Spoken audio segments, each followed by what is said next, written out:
Greetings and people of faith everywhere. Welcome to the first in a 7-part series that the Office of General Minister and President is hosting along with Reconciliation Ministry. The series is entitled Love is an Action Word, coming from that 1 James text where Jesus reminds us that we are to love not only in word but in action. And so we also want to be sure that if you're watching us on Facebook Live or Zoom, not Zoom, but YouTube, be sure to share this stream on your personal pages. We have about 400 people registered for this webinar, and we want to be sure that your friends and colleagues are able to come into this conversation with us. Tonight's first session is comprised of a panel of white disciples clergy dealing with the subtopic avoiding complicity in racism. So we're grateful for them. You will see different configurations of people from across the church over these 7 sessions from every part of our church. So I hope you'll mark bi-weekly sessions starting tonight at 7 Eastern. I'm so grateful for our moderator this evening, the Reverend Andrew Packman, who is currently a PhD candidate in theology and ethics, and whose own scholarship deals with the very, as he says, the stickiness of racism. So we want to thank Andrew for joining us tonight, and we'll invite him now to begin with introductions of our panel. You'll be able to give questions if you're on the webinar. Please place your questions in the chat.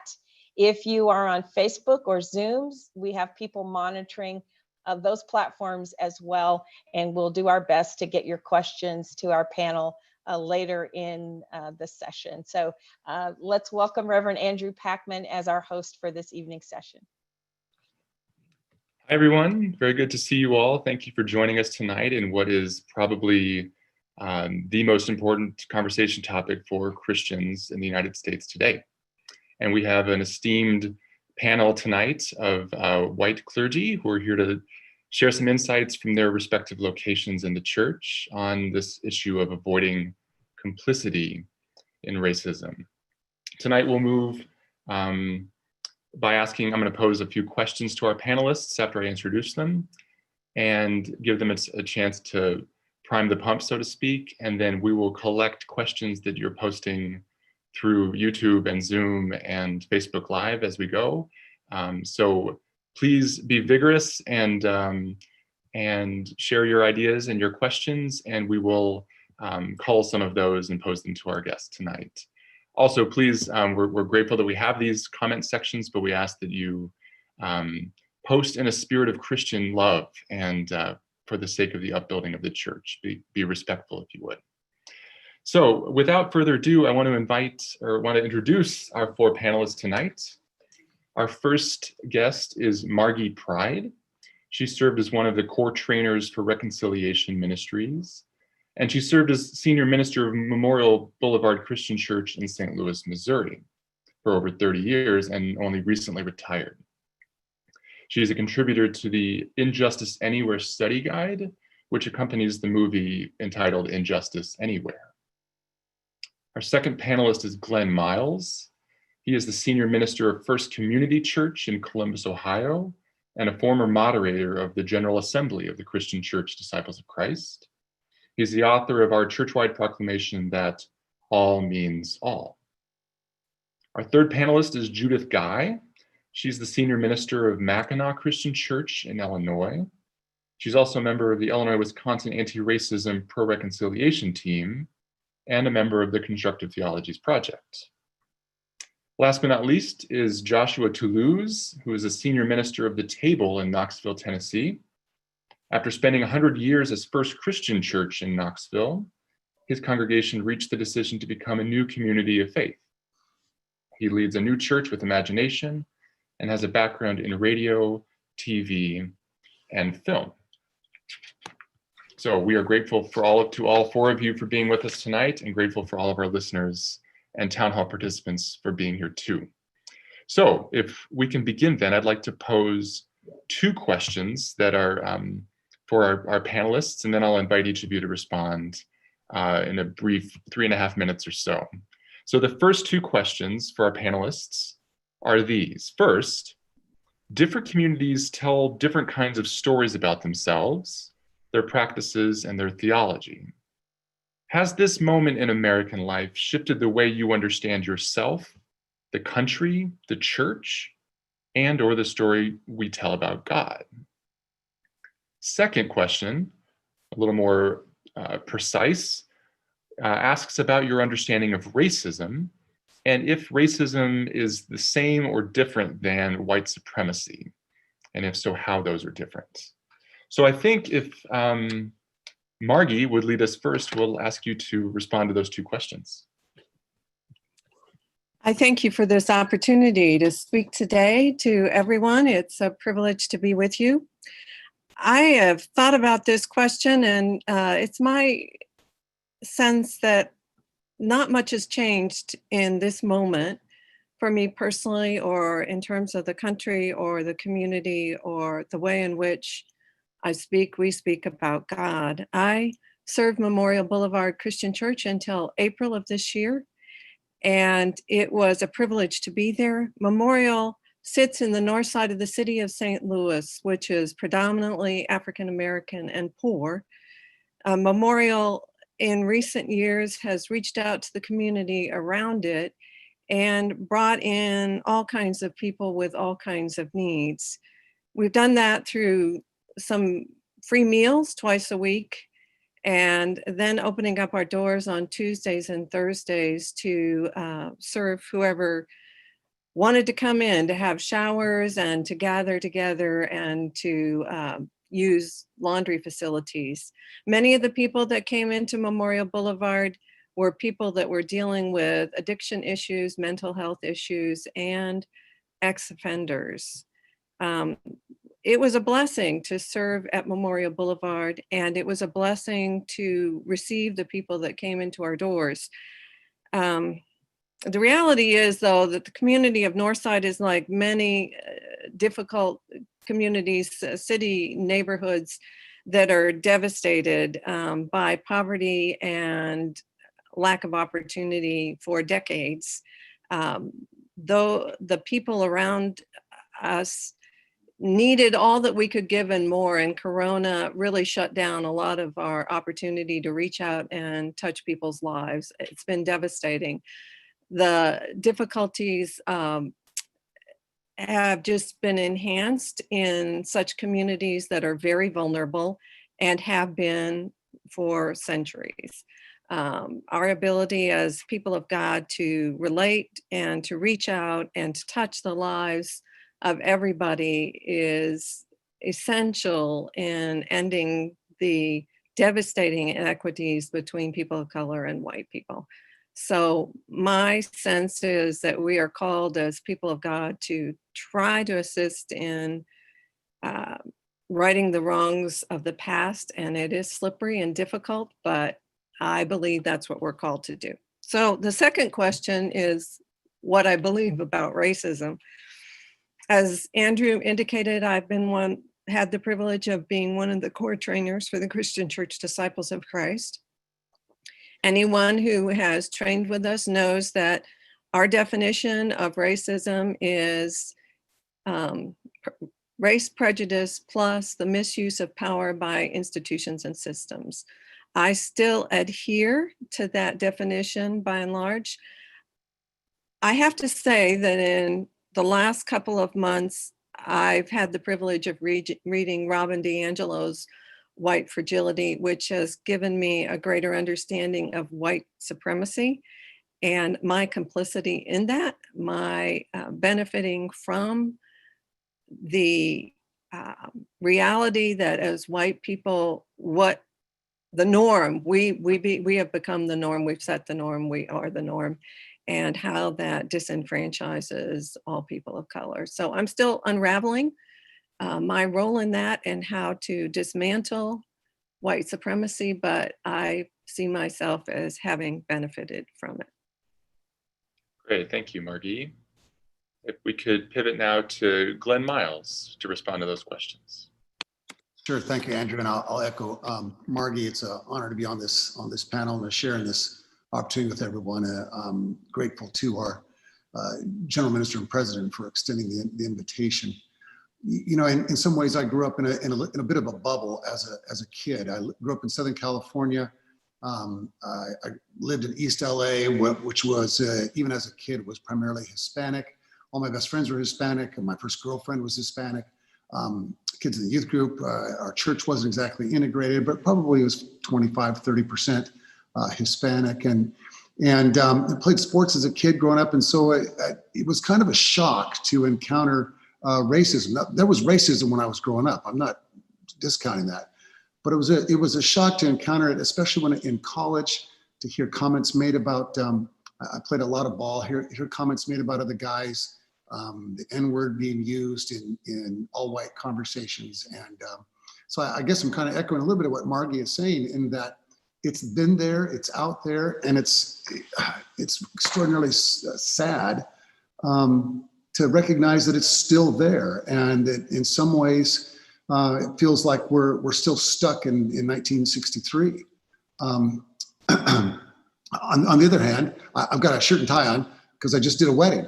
The wedding was for an African-American man and a white woman, something that would have been illegal in most states 60 years ago, or controversial, or a big thing. It was a beautiful ceremony. It was beautifully attended, and all went really well. So, you know, there's some markers out there. There are some signs that there's some improvement.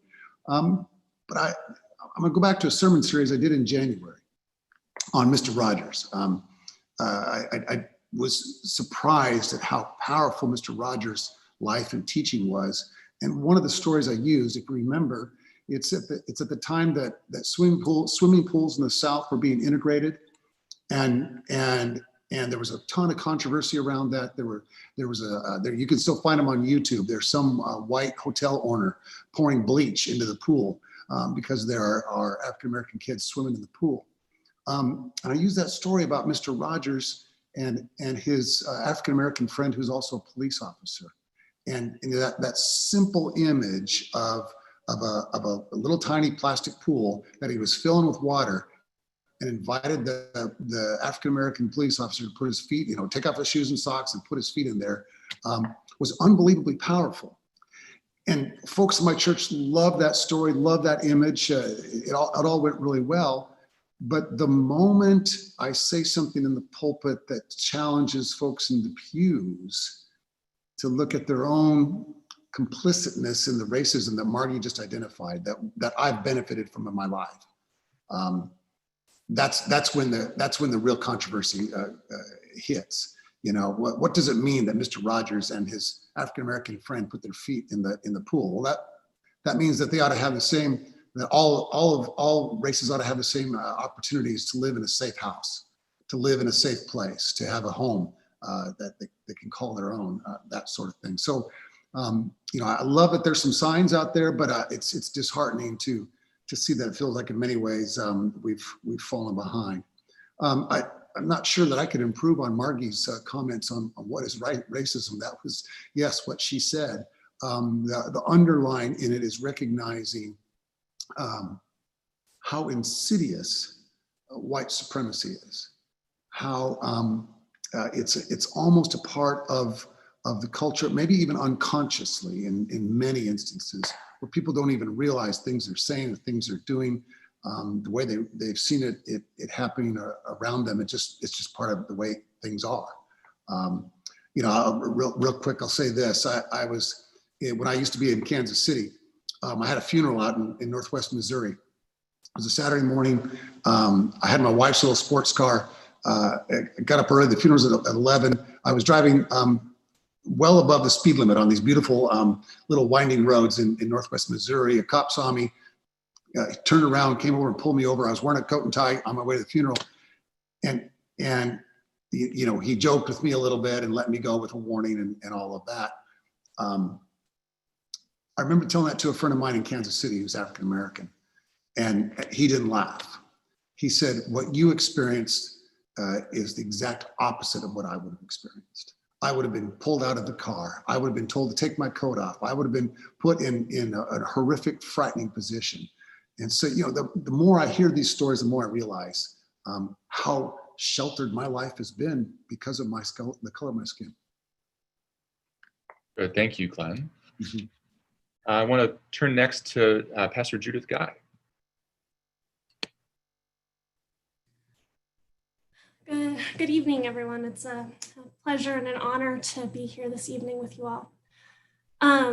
So the story that I've kind of been challenging myself with recently, and I'm trying to kind of work through how to challenge the congregation as well, is the story of the good-bad binary. And Robin DiAngelo talks about this in her book, White Fragility, and I'm sure it's in other anti-racist books as well. But the good-bad binary is basically, if you're a good person, you aren't racist. If you're a bad person, you are racist. And the challenge with this, the harm of this story that is perpetuated over and over again, is that if it means that if you're a good person, you aren't racist, and I see myself as a good person, then it means that I've done all of the work, that I'm good, that I'm fine, and it's not really my problem anymore. The other harm from this story is that it limits or reduces racism to individual harmful acts and words and moments. And then the third thing that's really challenging about this, or harmful about this story, is that since I think I'm a good person, and since I think I'm not a racist, that means anytime somebody comes to me with a story or a concern, sharing how I have acted in a racist way or said something racist, I am defensive, and I think someone's telling me I'm a bad person.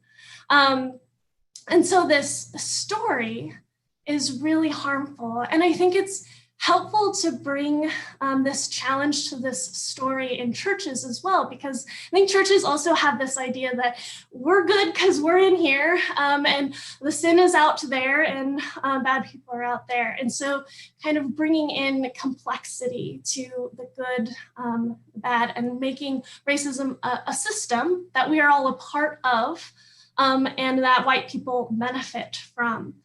Is a helpful part to challenge that story. I have been reflecting on a quote by Bonhoeffer as a pastor, because I also think the story of good, bad comes with pastors also who want to lead in anti-racism. If we're good and we've kind of figured it out and we're just trying to change our congregation and move them along, we can get tired, we can lose heart, we can complain about the people that we are called to love and to care for. So the quote that I've been reflecting on, and that has helped me to kind of keep on challenging this story, is that from Bonhoeffer, that those who love their dream of a Christian community more than they love the Christian community itself become destroyers of that Christian community, even though their personal intentions may be ever so honest, earnest, and sacrificial.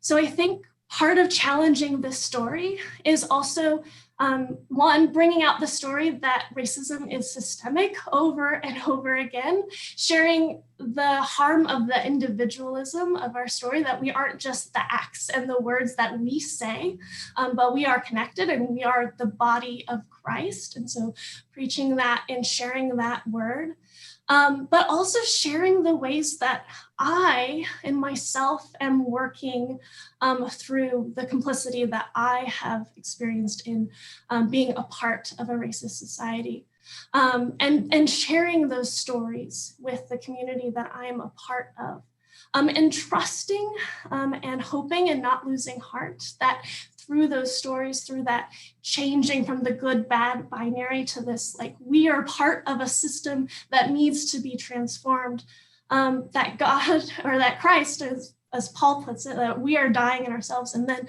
being rose again within. So that's kind of one story that I'm thinking about and challenging at this time.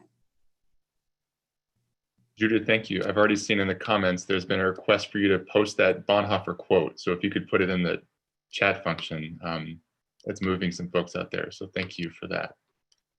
And I want to turn now to Josh Tolouse to respond to those questions, please. Thank you. And as everyone else has said, it's an honor and a privilege to be here.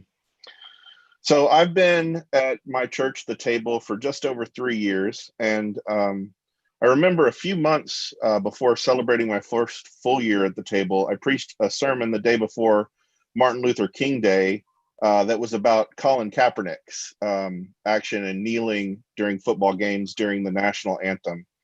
And I'd had a conversation with one of my members a few weeks before that sermon, and she shared with me why she would never be okay with Colin Kaepernick's action, with the way he was choosing to try to bring up this issue, because she saw it as disrespectful to the soldiers who'd given their lives for this country. But in my sermon, I used Reverend Dr. Martin Luther King's prophetic letter from a Birmingham jail, and the way that he talked about how white moderates in his time were questioning his actions and the way that they were pursuing justice in the civil rights movement. I'm not sure that I fully changed her mind that Sunday, but she did tell me after that sermon that she was more willing to listen on the subject and no longer as adamant about her position as she'd been previously. And I'm lucky because I serve a very progressive church. But I know it can be hard for many ministers to talk to their white congregations about racism, about white privilege, about our own complicity in the systems that perpetuate white supremacy, because white fragility is very real. And like Judith mentioned, too many people are more concerned with being called a racist than with the racist actions that they or others are engaged in. I think what the current state of affairs has taught me is how important having that conversation with our congregations is, and not just on the Sunday before Martin Luther King Day, but every Sunday, or at least a lot more often than we normally might bring it up. I've found that the sin of systemic racism and white supremacy have become something that enters into my sermons now almost every single week, because I think it's that important for us to talk about.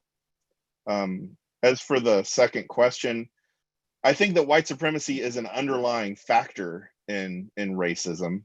I really appreciated Margie's definition, but I think in large part we are seeped in a society that is based upon the idea of white supremacy, and we have to be aware of that. We have to be cognizant of that truth in order to actually deal with racism. I mean, I think most of our congregants, everyone watching here today, would easily say, I don't believe that whites are superior to Black people or Indigenous people or Latinx people or any other people of color.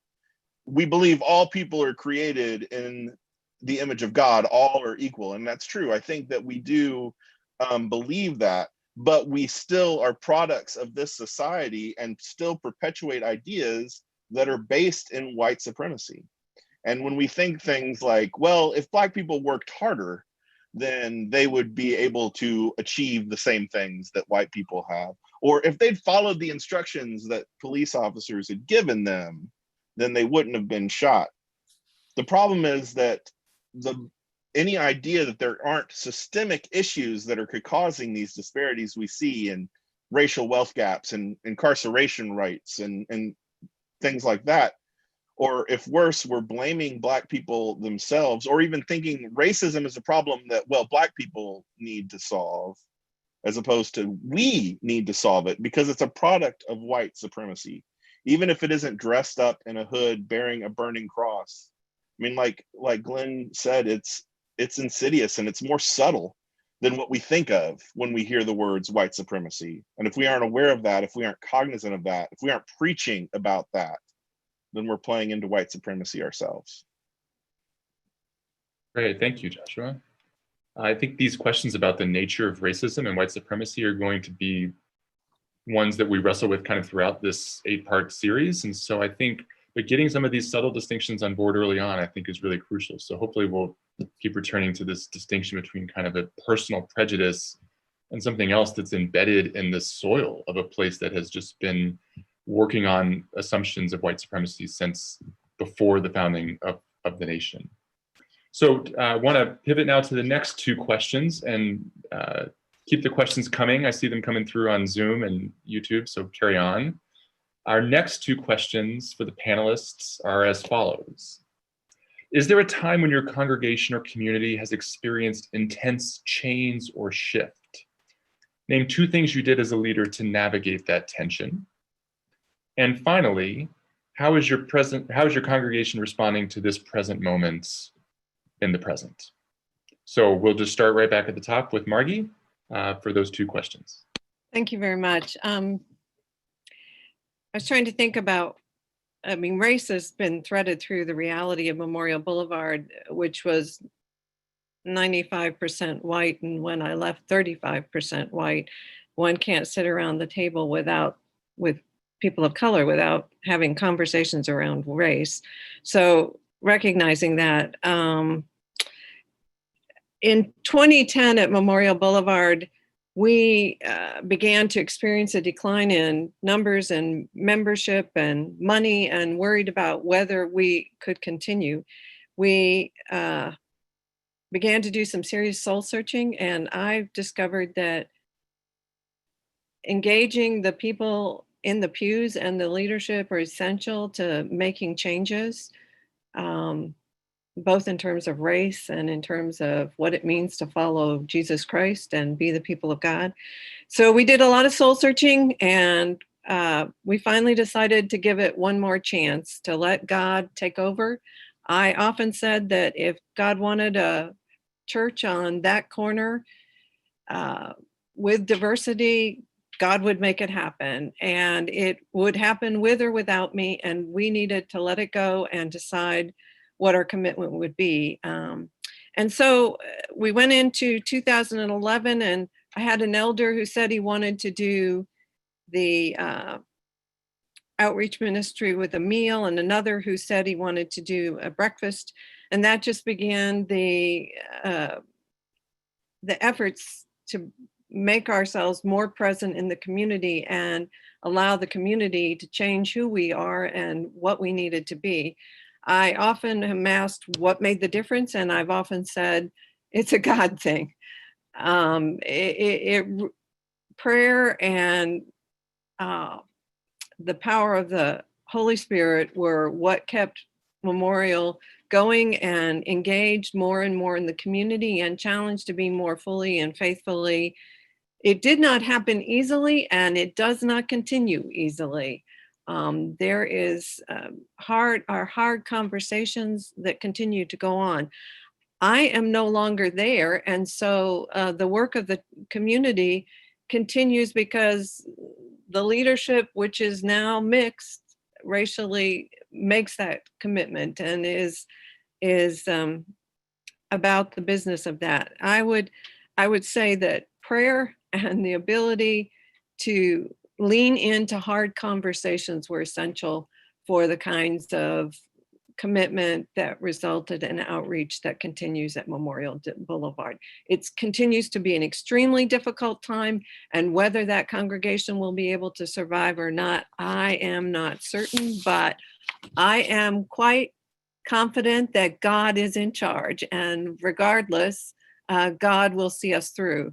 So I've sort of alluded already to the fact that I'm in a point of discernment myself about where I'm going and what I'm doing. I've made a move to Kentucky. Memorial continues on in a yoked ministry with Webster Grove Christian Church, and the interim minister is a part-time interim, Jeff Moore, who's engaged with Linda Tobias Das in preaching. All the work has had to go online, and frankly, that's been fraught with difficulty because many of the people that we serve can not necessarily access online opportunities, whether it's prayer or worship. They are now doing a once a week outreach with a meal and food. And it's really a difficult time because the community around the church has continued to suffer more miserably than ever during Corona. And we can talk about George Floyd, and it was a horrific thing, but that level of violence has been in that community for centuries and will continue unless we find a way as people of God to end it. And frankly, my role at this point is to let God and let go and let the people there continue the ministry and find my own way into what God is calling me to do at this point in time. So I think I've answered both of those questions. Yes, indeed. And being here tonight and sharing your witness, Margie. So thank you. We'll turn next to Glen Miles, please. Thanks, Andrew. I'm going to go back to my Kansas City days again in terms of a time the congregation experienced some intense change or a shift. I pretty much started, my first year in Kansas City was in 2003, and I focused quite a bit on full inclusion of all God's people and that sort of thing, and naturally moved toward the full inclusion of the LGBTQ community and engaging those folks in the life of our congregation. Of course, there were already members from that community who were members of the church. And in fact, the joke there was people could tell when I was going to be dealing with that topic in the sermon because I'd quote Jesus and Fred Craddock as kind of my shields. You know, put a lot of Fred Craddock and Jesus out there, and they know, oh, Glen's going controversial today in the sermon. But honestly, what it did was it provided opportunities for conversation. It provided opportunities for people to. We did tons of Bible studies. Did a Bible study every year in the fall, that sort of thing, where we had ongoing conversations. One of my favorite things that happened in that church was when my wife and I used to host new members in our house every year, 4 times a year for a new member reception. We did a little champagne, a little dessert. You know, we'd have 30 or 40 people 4 times a year. But we'd also include members of the church who would be there to kind of welcome these new members and be somebody they'd see on a Sunday morning and recognize. My friend Max was one of those people. Max is a Marine. He's 99 right now. By the way, he got COVID-19 and fought it and survived and is doing really well. But Max is a Marine, and he was really clear with me. These gay people can't live like that, etc. You can imagine the stuff that he would say. Well, he was also a really engaging guy and fun at a party, and his wife was hilarious. So we had them as 2 of the folks at this event, knowing that there was at least 1 gay couple, 2 men who were going to be there, who were new members.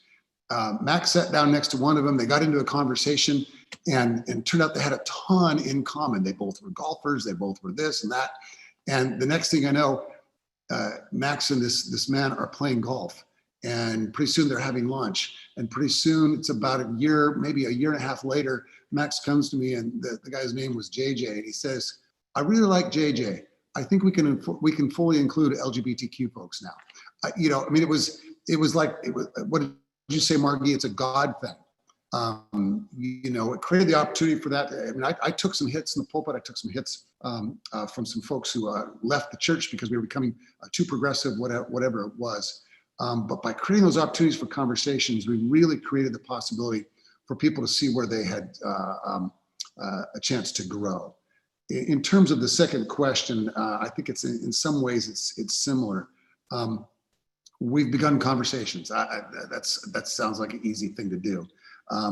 But as Margie was saying, I know it was Judith who was saying it earlier, you know, no one wants to say, okay, yeah, I'm a racist. No one wants to say that. But if we can help folks see how they've been a part of the system that has continually held them up while keeping others down, it creates a gigantic opportunity. You know, I'm sitting in the narthex of our brand new building that we opened on Christmas Eve, just this past Christmas Eve, and had to leave in March. So, you know, there's a ton of stress. There's stress on folks. We have a school right here to my right that we reopened, followed all the guidelines, and still had somebody come down and test positive. They're doing fine. We closed that classroom and have since been able to reopen. So the stress is huge, but I've noticed in my ministry that stress creates opportunity to pay attention to things that matter the most. stuff that I thought was so urgent, we got to figure out, that it's just kind of fallen off my desk. And what this pandemic has done, what the attention that has come through the protests and the marches that continue, I participated in some of those myself, has been a chance for us to say, let's cut the crap. Excuse the language, but let's just cut it. Let's cut to what matters and let's deal with this, because we got some serious stuff going on right now. And so in that sense, despite the stress, I got a deep sense of hopefulness that we can begin finally to see the changes coming. Great, thank you, Glenn. Yeah. Turn now to Pastor Judith Guy.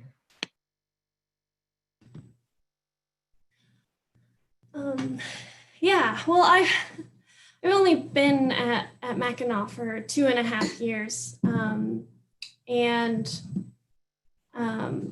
it's my first call, and so intense change and shift. I mean, we're in a pandemic right now, so that's intense change. But we have not done. There's not been something that's kind of taken the whole community, besides the pandemic. So I've been thinking about the tension from a couple of events that have come up in the last 2.5 years, and also from the pandemic. And what I've noticed about tension and about change is that one, if there's tension or conflict, it means people care. So there's something there that is good. And so kind of beginning to ask questions about what is it that we care about? What is it that we're struggling with right now? And to kind of have spaces of vulnerability, spaces of honesty, spaces for healing. And then after those spaces of communication and being with one another, where some disagreements are shared and maybe even hurtful things are shared, taking space and being allowing time to do its work of trusting that God is happening between meetings, and God is happening between gatherings. So allowing people to have their time to discern, to have their time to pray, to have their time to change their mind and their perspective.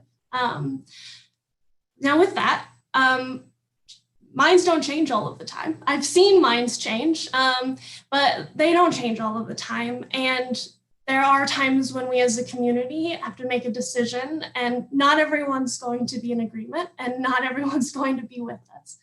And so then it's a matter of figuring out, having the right process and figuring out what you as a pastor or you as a lay leader, what is your commitment? What are those commitments that you are holding on to and that you care deeply about? And figuring out what it means to be in community and to stay to those commitments, because those are commitments that Jesus has put in our hearts. Those are commitments that we as faith leaders have, especially if we've gone through a process of discernment and that sort of thing. So I'm not sure. I'm still in that place of part feeling still like a student in many times, and part being a pastor of okay, there's theory and then there's lived experience. So I'm still kind of gathering that, but I have been amazed at what allowing space and allowing time for people to change their minds can do. And there has been times when I've had to make a decision that there were people who disagreed with it, but it was because of a commitment that I had made that I felt okay with it. And it helps you go through those dark nights of being in tension with your community that is not easy. So those are just a couple of things. I'm over speaking. So, but the congregation responding to this present moment, I'll be honest, we're in a rural, all-white, predominantly white church and community. We have a reading group that's reading White Fragility, and we're having really good conversations with that. But figuring out spaces to invite people in, and also I'm figuring out ways to bring challenge into worship, and also bring some work with what we do ritually and that sort of thing. But I'll kind of stop there. That's where we're at. Great, thank you, Judith. And last but not least, Josh, Tolouse. Thank you, Andrew. As Andrew mentioned in the introduction, the congregation that I'm currently serving went through a huge change not that long ago, but before I got there, having been a congregation in a 100-year-old historic building in downtown, and then making the tough decision to leave that place and find a new worship space in a neighborhood and rebrand themselves from First Christian Knoxville to the Table. So my congregation is definitely familiar with difficult or intense changes. That being said, I don't think that anything could have prepared us for being unable to meet in person for going on 5 months now, with no end to virtual worship in sight. And to be completely honest, I feel unprepared to be a leader in these circumstances. Right now, I'm just trying to do my best to provide what normalcy I can, trying to stay in touch each month with everyone, trying to continue to provide a worship experience in what ways that we can, and listen and respond to feedback and needs. But it's tough. As to how we are responding to the present moment of this unprecedented time of protest, hopefully an awakening of many to the reality of racial disparities, combined with a recession, people losing jobs, uncertain, maybe even disastrous political leadership, and being in the midst of a pandemic. The answer to how we are responding to this present moment, I guess that's a weighted question, really. I think honestly, we're probably not responding as well as we could be if things were even just slightly less stressful. But that isn't to say that we're doing nothing. One thing that I hope is that maybe in the midst of virtual worship, the inability to meet in a building, we're learning the truth of the idea that the church is not a building. A lesson that I think my congregation started to see when they made the tough decision to sell their historic building. We're hopefully learning that even when we aren't meeting in a building, we can still make a difference in the world, in the community. We recently raised money for a bailout fund here in Knoxville, and they were able to successfully bail out every person that was arrested during the protests here in Knoxville. Although their primary focus, when not worried about protesters being arrested, is focusing on helping to bail out Black mothers to be able to get them back to their children. So Black Mamas Bail Out here in Knoxville. It's a wonderful, wonderful program that we were very happy to get to partner with and to, more support what they were doing. I'm currently in the process of putting together a racial reconciliation library so that members can come and check out books to try to better educate themselves on the realities of systemic racism and of white supremacy. I've been going through the book, Me and White Supremacy by Layla Saad. Been going through that with a group of white disciples clergy, thanks to the organizing efforts of Reverend Amber Churchill, who, by the way, if they're watching, happy birthday, Amber. My hope is to get some of my congregants to go through that as well. It's been a very interesting process, a difficult process going through that book to really learn and process and examine my own biases and complicity. And I think examining those things is really crucial moving forward. Great. I want to thank all of you panelists for some real honesty and for sharing your insights into leadership in a time that is truly unprecedented and that doesn't have a roadmap ahead. So thank you for that and for those insights. I now want to turn it over to Christian to see what kind of questions we've got. I hope that the panelists will take these on as they see fit. So Christian, what's coming up in our comments? So great, thanks, Andrew. We have several questions. So if I don't get to someone's, it is not because it wasn't excellent. It was because we have a dearth of good questions. So thank you for that. And if folks want to comment or post other questions, we have a spot on Facebook, as we said earlier, a spot in our chat, and a spot on YouTube. So opportunities abound in that sense. This question is from Haley. It's kind of long, so if you need me to repeat it twice, please feel free to ask me. While I think panelists have commented on individuals' complicity in white supremacy and how racism is itself part of systems, I don't know that anyone has touched on the history of the church and not just being complicit with racism, but in actively furthering it. What challenges do you think the church faces in terms of making reparations for its history in its role in promoting racist structures, especially when individual churches today tend to be segregated, even progressive ones?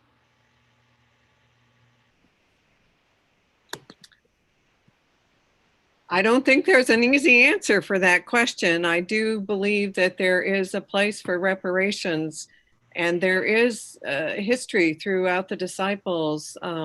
Dave Bell does some incredible work with indigenous people and Yakima and the doctrine of discovery. I think I don't think I as a panelist can answer that question. I think we as a community of faith need to wrestle with that and come to some understandings of where we need to go and what God is calling us to be and how we address these issues. That's a big question, and it's it's one we need as a community of faith to delve into and struggle with. That would be my response. Thanks, Margie.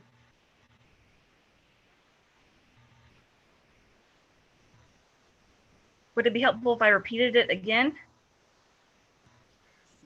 Christian, I'll jump in real quick. Okay. Now, I was in a meeting when as a moderator, we went through the anti-racism training, and I remember hearing the Yakima story, and had always admired the work there in Washington. And Dave was one who helped us understand how the folks who were there in the early 1800s, late 1800s, early 1900s, were caught up in what they I'm certain didn't understand as racism or racist behavior. They would bring in these Native American kids and Christianize them, Americanize them, and what they were, what they thought they were doing was help them fit into society. But what they were intentionally doing, if I'm remembering the training correctly, what they were doing was they were depressing their Native American culture and background and heritage, and forcing these Native American kids to be more like us, to be more white, and to embrace that, and kill one culture, almost sometimes literally, in order to embrace that. And that was such a helpful lesson for me to learn, to where maybe it was Judith who was saying this earlier. Well-meaning folks can sometimes get caught up in stuff that they don't even realize is just so inbred within the system itself. It just comes out, and it forced me to look at where I'd done the same kind of stupid things in my own life, and recognize, my tendency to go toward, well, here's what white people need, and not even consciously think that, just do that. I'm not sure that answers the question. That's a really hard question, but having those kind of conversations and learning that kind of history about our own denomination is a pretty good place to start. Christian, I'm looking at the time. Maybe if there's one more question you could pull from the field and get a couple more comments from our panelists. Absolutely. This one is from David.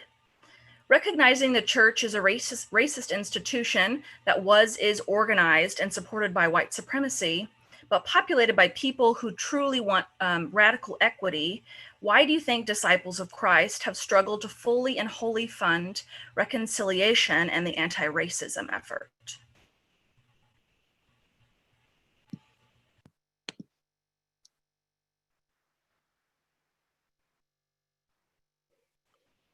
That's a great question. I think, I mean, I don't know that I can give a real concrete answer, but I think that because kind of like Judith talked about earlier, the idea of, we're good people, racism is bad. When we really are focusing, we have to recognize our own complicity in those issues, and it's easier to ignore it than to look. And I think if we were really paying the attention that we needed to, we would be more cognizant of what we need to do, such as making sure that those programs of the general church are getting the attention that many of the other programs in the general church that we don't feel bad about when we think about them get. And so I think it's something that we really need to examine ourselves, rather than let our white fragility or our guilt get in the way of the work that needs to be done.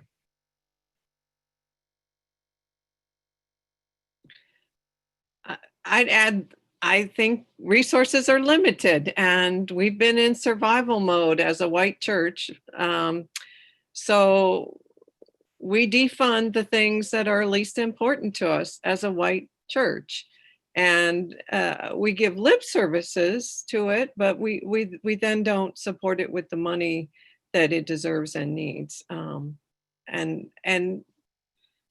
part of that has to do with being concerned that we're going to die and not trusting in a power greater than ourselves that will lead us into abundance for all. Yeah, and I said in Mackinac, in a rural church, I can go for a long time without thinking about race. I can go a long time without being confronted. In fact, like most of the time when I talk about race, it's me bringing it out, and I'm trying to challenge myself to do that more, because it's white supremacy. It's obscure. We don't see it, and especially if it's challenging who we are and what we've done, and how we define ourselves, then it's really hard. And so when we talk about funding anti-racism reconciliation ministries, I think, there's a lot of people who are wondering, well, that doesn't really apply to me, that we don't really understand what that ministry does. I mean, we're for it, but, and I think it's also, it's a ministry that challenges us, which is also hard to fund and encourage. And so, I think there are real reasons, and we need to figure out a way to break that, or figure out a way to fund it differently, or they're just because it's necessary, but it's also just, it's because of our narratives. It's really hard to bring about. So thank you for that question. I think that's a great real quick. It's easier to feed a hungry person than it is to ask, why are they hungry? And it's those we need to have the same conversations around race. Why is this so, and what are we willing to do about it? Versus, well, I have a black friend who I work with sometimes, and he seems like a nice guy. I think it's much harder to have the why question answered than it is to, just feed somebody or whatever it might be. Yeah, thank you. And thank you for the questions. I'm sorry we didn't get to more of them. Those are so many good ones we saw go by, but thanks for putting them out there, and thanks for your responses, panelists. The last question, though, before we turn it over to Pastor April Johnson, is regards the fact that we're talking about love as an action word. That is, for those grammar nerds out there, a verb. It does something. So the question to each of the panelists, in a brief 25 words or less, how do you respond to this question? What are you willing to commit to doing to end racism that you're not already doing? So we'll just go in the same order. Margie first, 25 words or less. I need to do more history reading. I need to understand the realities of my brothers and sisters of color more fully, and then I can act more faithfully. Amen. Glenn? 3 words, whatever it takes. Amen. Judith? I think I'm looking more internally and reading about body practices and bringing that into, you know, what it means to be a white body for our congregation, and also my ancestral history, where that came from, and that's from the work of Resma Menachem. So that's where I'm going right now in my work. Great. And Josh?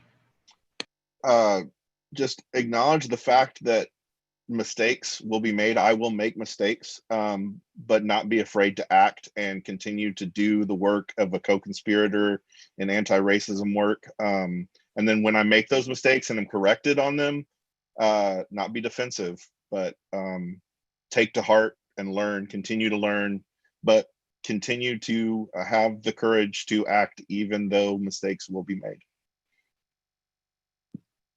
Amen. To come back to Judith's point about the good bad binary, to act even when we're not going to be good white people all the time. That sounds like a common theme. Panelists, thank you again. I want to turn over to the last word to Pastor April Johnson, our Ministry of Reconciliation. Pastor April. Panelists, and thank you all so very much for just sharing with us out of your authentic experience and your struggles. I understand that anti-racism work is holy work, and it's also hard work. So thank you for letting us know that we are working toward a balance of that. And I am encouraged by all of you and what you had to say. But I was thinking earlier what I would say at the end, and I was hoping to have some original thought words. But watching the homegoing services of Representative John Lewis today, I was very inspired. But one thing that was said repeatedly in the eulogies for Senator Lewis were that we all have the capacity, and all of us, there exists the capacity for great courage to love all people and to extend love and dignity to all people. And you all have challenged us tonight and remind us that indeed, that in that great capacity, that we have to move toward action. And so I want to give you 3 quick points on how to do that, because it's really a summary of what you all said. All of you said one version of this one way or the other. And the first thing I always offer is continue to learn. Read, watch, listen to history from a different perspective. Not an alternative perspective, a different perspective. Glenn brought that to our attention when he talked about having an anti-racism training where he learned about indigenous history of the disciples of Christ. So a different perspective opens us up. The other challenge I offer you all is to connect. Judith shared this. Join with others as you learn. One of the things that I think we can learn on an individual basis, but as we move toward action, we need to maybe learn in groups so that we can process these different perspectives. So reading Ibram Kendi, reading Howard Zinn of People's History of the US, reading Dunbar Ortiz on Indigenous History of the United States. It's going to challenge you. Most of the history that we've received has been steeped in white centeredness. So a small group, maybe a family group, but maybe a congregational group. We're poised to do that now that we're doing everything electronically. So listen, whatever, but join other groups, others in your group. And the other last place is to commit to being accountable. So one way in being accountable is that you dialed into the Zoom, either on Facebook Live or the Zoom meeting. Continue to join us for this 8-part series. So we have 7 more to go. The next one is in 2 weeks at the same time. And it's going to be focusing on Indigenous history. So we welcome you to come back, join us. That's one of the ways you can get your learning in. But the other piece about being accountable is that even in small group, you can also, when you process, you also may be disrupted. We're trying to disrupt white supremacy, right? But you individually may be disrupted. And so you need some people to say, well, you can process this. You can be angry with me, and this is a safe space. I think Judith talked about that, creating a spaces to be vulnerable. So continue to learn, connect, and commit to being accountable. Another way you can be accountable is to give financially to this ministry. This ministry is a mission fund. What comes in goes right back out so that folks can engage this ministry. And I really appreciate the perspectives of the panelists tonight, their authenticity. And please know that they are just demonstrating the same work that we all have to do. This is holy work, and it is meaningful work. So thank you all so much for joining us tonight. Thank you to the panelists. Thank you to our General Minister and President for inviting us into this conversation. For me, I'm so glad my camera was off. It was very life-giving. I'm a feeler, so my face says everything I'm feeling. So I'm glad my camera was off. You guys were amazing. And we had almost 200 people watching, and it's so wonderful. And we had some great questions. So it's so wonderful to be in this vulnerable conversation with our church in this way. So thank you all so much. Great, thank you all, and we'll see you back in 2 weeks. Good night.